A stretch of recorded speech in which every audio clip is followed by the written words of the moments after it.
Hi friends, ఎలా ఉన్నారు? ఈరోజు స్పెషల్ వచ్చేసి ఆంధ్ర స్పెషల్ చింతపండు పులిహోర అండి. సో దీన్ని ఎలా చేయాలి, ఏమేమి ఇంగ్రీడియంట్స్ కావాలి, స్టెప్ బై స్టెప్ మీకు చెప్తాను. ఈ పులిహోరకి వచ్చాక మెయిన్ ఇంగువ, పోపు సామాను అంటే పచ్చెనపప్పు, మినప్పప్పు, పల్లీలు, ఇవి చింతపండు గుజ్జు, ఇవన్నీ కరెక్ట్ మెజర్మెంట్ ఇస్తేనే సూపర్గా ఉంటుంది.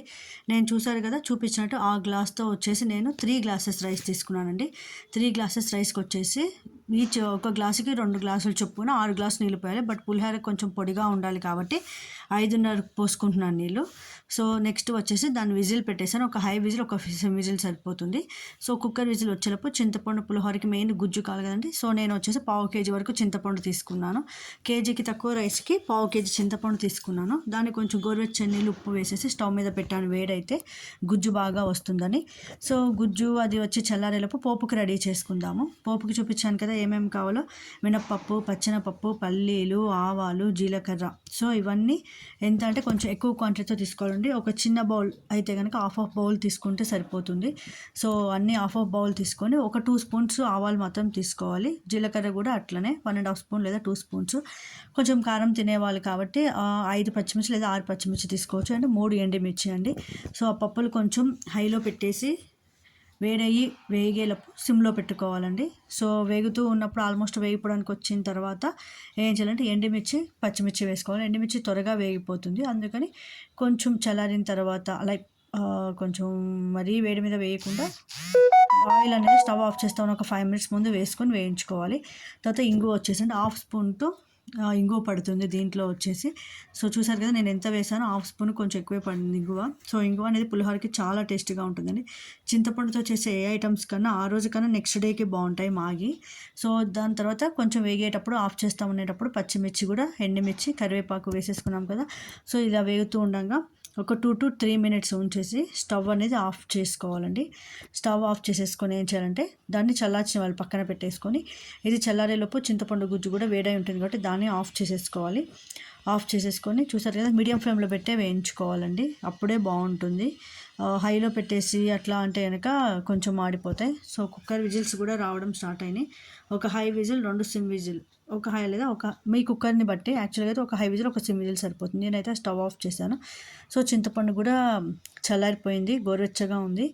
సో నేను గింజలు తీసేసి ఇప్పుడు ఆ గుజ్జును అనేది పిసుకుంటున్నాను. లేదు అంటే కనుక మిక్సీలో తొందరగా కావాలంటే మిక్సీలో వేసేసుకోవాలండి. మిక్సీలో వేసేసుకొని ఏదైతే చింతపండు నీళ్ళు వచ్చినాయో ఫస్ట్ ఆ నీళ్ళు ఆ మిక్సీ పట్టిన తర్వాత దాన్ని అంతా తీసుకొని చేతిలో ఆ పిప్పిని తీసి పక్కన పెట్టుకోవాలి. లేదు అంటే కనుక మీరు ఏం చేస్తారంటే పిప్పిని తీయడం కుదరలేదంటే కనుక జల్లెడ బుట్టలు దొరుకుతాయండి. సో ఆ జల్లెడలో అనేది గుజ్జు మొత్తాన్ని వేసేసి చేత్తో బాగా అన్నారనుకోండి, పైన వచ్చేసి పిప్పి ఉంటుంది, కింద వచ్చేసి చిక్కటి గుజ్జు వస్తుంది. చింతపండు గుజ్జు అనేది ఇలా చిక్కగానే ఉండాలండి, అప్పుడే మీకు తొందరగా అవుతుంది.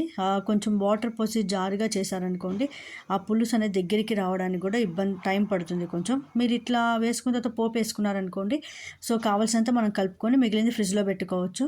ఆ గుజ్జులో ఎప్పటికంటే అప్పుడు కొంచెం గుజ్జు తీసుకొని కలుపుకొని సో కొంచెం పోపు వేసుకుంటే చాలా టేస్టీగా ఉంటుందండి. నిలవ ఉంచుకోవాలంటే కనుక ఇట్లా దగ్గరగా ఉండడానికి అయితే చాలా బాగుంటుంది. చూసారు కదా. సో ఇలా వీలుంటే ఇలా తీసేసి ఆ పిప్పినంతా పక్కన పెట్టుకోవచ్చు.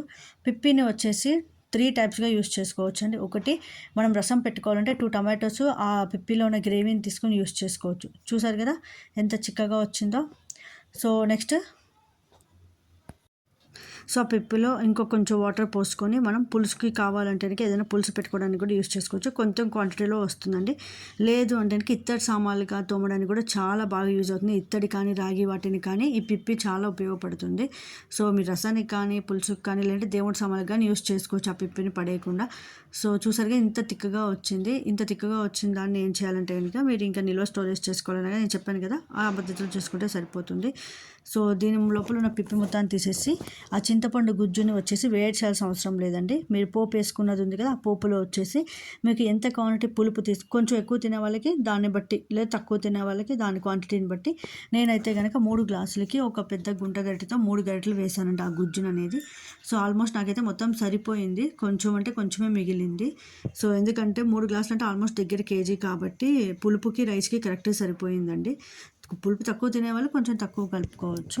సో చూసారు కదా. సో నేనైతే ఆ పోపులు ఎంత కావాలో అంత కలుపుకొని రైస్ చల్లారిన తర్వాత బేసిన్లో వేసుకొని ఆ పోపుని ఆ చింతపండు గుజ్జుని మొత్తం వేసేసి చేతితో కలిపానండి. గరిటెతో కూడా కలపొచ్చు, కాకపోతే ఏంటంటే ముద్దలు ముద్దలుగా పడుతుంది. చేతితో అనుకోనుకొని మన వేళ్ళ సందులోంచి దూర్చి కలుపుతాం కాబట్టి రైస్ అనేది ప్రతి ఒక్క మెతుకుకి ఆ పులుపు అనేది తగులుతుంది. సో చూసారు కదా, ఇంట్లోనే చింతపండు పులిహోర ఎమ్మిగా ఎలా తయారు చేసుకోవాలో. ఇది చేసిన రోజు కన్నా నెక్స్ట్ డేకి బాగుంటుందండి. పులుసులు కానీ లేదంటే ఇలాంటి చింతపండుతో చేసిన ఇంగ్రీడియంట్స్ ఏయైనా కానీ ఆ రోజు కన్నా ఆ రోజు సాయంత్రం కానీ నెక్స్ట్ డేకి చాలా బాగుంటుంది. మీరు కూడా ఈ రెసిపీని మీ ఇంట్లో ట్రై చేసి ఎలా ఉందో నాకు కామెంట్ రూపంలో చెప్పండి. మీరు మీ ఇంట్లో పులిహోర చేసినప్పుడు మీరు ఏమైనా ఎక్స్ట్రా ఇంగ్రీడియంట్స్ యాడ్ చేస్తారేమో నాకు కామెంట్ రూపంలో తెలియచేయండి. ఇప్పటివరకు నా ఛానల్ సబ్స్క్రైబ్ చేయని వాళ్ళు please subscribe my channel. Thank you. More వీడియోస్కి మళ్ళీ కలుద్దాం.